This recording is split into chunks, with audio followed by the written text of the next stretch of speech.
Bismillahirrahmanirrahim. Assalamualaikum warahmatullahi wabarakatuh. Di video ini saya mencoba untuk menjelaskan terkait bias pada penelitian. Ketika kita berbicara terkait bias, bias ini berarti ada sebuah penyimpangan. Mungkin Anda masih ingat dulu ketika masih SD, Anda ada sebuah percobaan, di mana percobaan itu Anda memasukkan pensil ke dalam air, ke dalam gelas yang berisi air, di dalam gelas yang bening.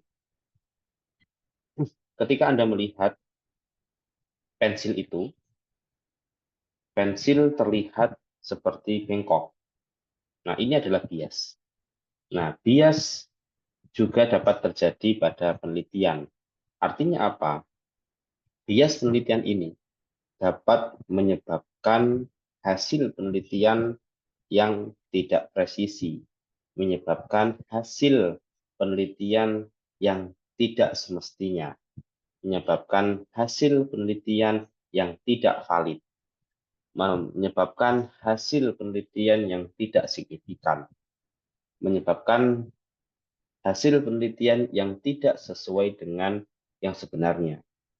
Jadi, isu terkait bias ini perlu diketahui oleh para peneliti.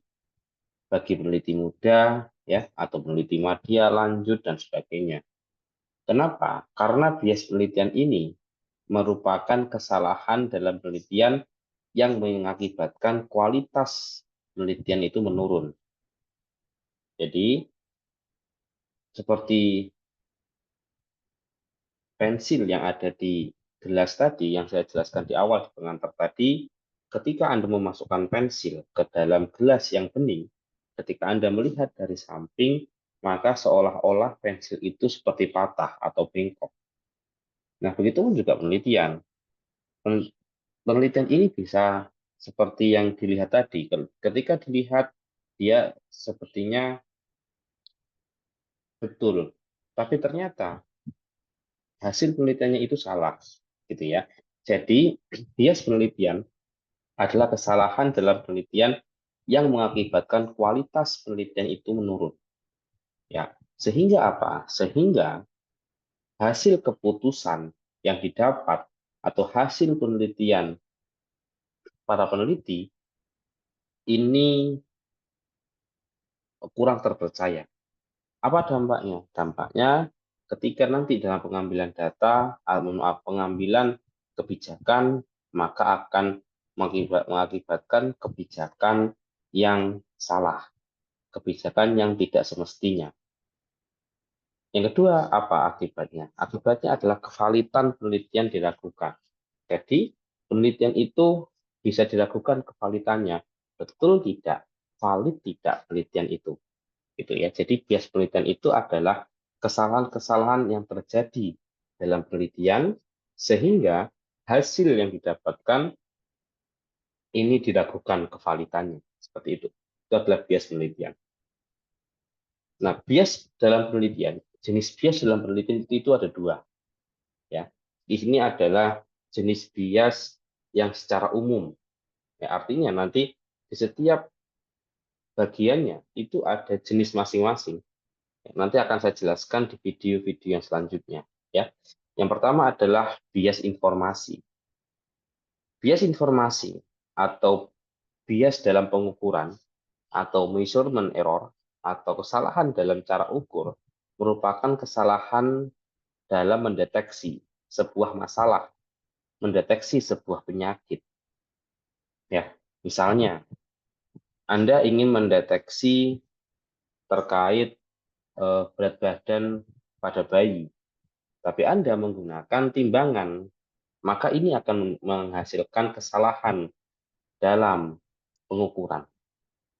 Ya, atau lagi misalnya Anda ingin mengukur suhu ruangan, ya, tapi Anda menggunakan suhunya bukan termometer ruangan, tapi Anda menggunakan termometer badan, juga tidak akan mendapatkan hasil yang salah. Ya. Atau juga misalnya bias informasi. Bias informasi berkaitan juga terkait informasi yang didapatkan oleh peneliti. Ya. Misalnya begini, ketika Anda pengambilan ke lapangan, terus Anda menanyakan hal masa lampau, ya menanyakan penyebab penyakit pada masa lampau 10 tahun ke belakang. Si orang akan lupa. Nah, ini juga bias dalam penelitian atau bias informasi. Atau mungkin lagi misalnya, Anda penelitian pada 100 orang. Pada orang yang pertama Anda semangat. Orang kedua Anda masih semangat. Sampai orang ke-20 Anda masih semangat. Tapi mulai orang yang ke-21 Anda mulai capek, lelah. Ya, pada orang ke-22 lelah. Pada orang yang ke-100 tambah lelah, malah mungkin nggak mau penelitian gitu ya. Nah, jadi kelelahan dalam peneliti itu juga berpengaruh dalam informasi yang didapatkan. Misalnya, ketika bertanya pada orang yang pertama, dia semangat, semua pertanyaan ditanyakan. Namun pada orang yang ke-50, mulai bertanya dengan ketus misalnya. Nah, ini kan akan mendapatkan informasi yang salah juga. Ya. Terus ada juga bias informasi berkaitan dengan misal begini, ketika Anda penelitian di lapangan, Anda ingin melakukan penelitian terkait kebiasaan orang dalam memakai alat pelindung diri. Namun ketika Anda penelitian, Anda membawa pimpinan perusahaan, apa yang terjadi?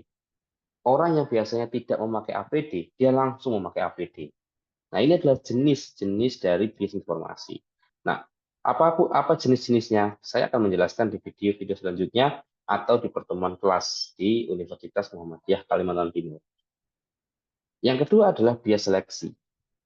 Bias seleksi ini merupakan kesalahan dalam memilih, ya, memilih subjek, kasus dan kontrol, atau paparan non paparan. Untuk subjek, kasus dan kontrol, ini pada penelitian kasus kontrol. Misalnya begini, ketika Anda memilih kasus, pada lansia misalnya, pada di desa A. Kontrolnya itu baiknya di desa itu, tapi Anda malah mencari desa yang lain. Nah, ini juga menyebabkan bias seleksi. Kenapa? Karena populasinya atau sampelnya tidak dalam satu kolam yang sama. Atau lagi misalnya kasus kontrol. Kasusnya Anda mengambil di rumah sakit, tapi kontrolnya itu di masyarakat. Ini akan berbeda. Kenapa? Karena misalnya rumah sakit tadi ya, itu risiko tinggi. Tapi kalau yang di masyarakat, risikonya rendah. Mungkin seperti itu. Ya, jadi tidak pada kolam yang sama. Atau dalam mengukur paparan dan non-paparan. Paparan non-paparan ini untuk penelitian kohort. Ya, Anda misalnya meneliti terkait kohort dalam memilih atau menentukan subjek mana yang terpapar, mana yang nggak terpapar, Anda salah dalam mengukurnya, Anda salah dalam memilihnya. Ya, ini jenis bias. Jadi ada bias informasi, bias seleksi. Nah, untuk bias informasi tadi itu banyak jenisnya ya. Ada Hawthorne effect, ada bias peneliti, bias responden dan sebagainya. Ini jenis bias. Selanjutnya apa? Dampak dari sebuah bias. Ya, ini khususnya dari bias yang seleksi tadi, dia dapat menyebabkan overestimate ya atau underestimate. Overestimate itu seperti ini. Hasilnya terlihat besar resikonya. Misalnya hubungan sebab akibat. Hubungan A X terhadap Y. Besarnya itu 5 kali resikonya. Ternyata itu bias. Hasilnya apa? Seharusnya apa? Seharusnya dua faktor resikonya 2 kali misalnya. Tapi karena adanya bias menjadi faktor resikonya 5 kali. Ini kan menjadi bias. Faktor risiko 5 kali, misalnya hubungan antara merokok dengan jantung koroner. Nah, kalau dengan bias, adanya bias, maka orang yang merokok memiliki 5 kali lebih mungkin terjadinya jantung koroner. Itu kalau ada bias. Kalau nggak ada bias, 2 gitu. Misalnya 2 kali. Berarti kan ini overestimate, jadi kelebihan. Atau underestimate. Underestimate itu kelihatannya kecil, padahal resikonya besar. Misalnya, hubungan antara merokok dan jantung koroner. Atau hubungan antara olahraga jantung koroner, ya. Itu resikonya orang yang olahraga cuma 2 kali, ya. Padahal itu bias. Harusnya apa? 6 kali, 7 kali, misal seperti itu. Itu underestimate. Jadi overestimate itu yang harusnya kecil tapi terlihat besar. Kalau underestimate yang harusnya besar terlihat kecil, besar resikonya. Seperti itu. Nah, kalau ada bias, ya ada bias, biasanya kita itu melaporkan pada kelemahan penelitian. Jadi, dalam penelitian Anda jangan sungkan-sungkan dalam melaporkan apa yang terjadi, ya. Jangan sungkan-sungkan melaporkan bias yang terjadi pada penelitian Anda. Penelitian yang bagus adalah penelitian yang berani mengakui apa kelemahannya, seperti itu. Jadi bias ini merupakan sebuah kelemahan dalam penelitian. Baik, dan bias ini biasanya terjadi ya pada penelitian kuantitatif maupun kualitatif.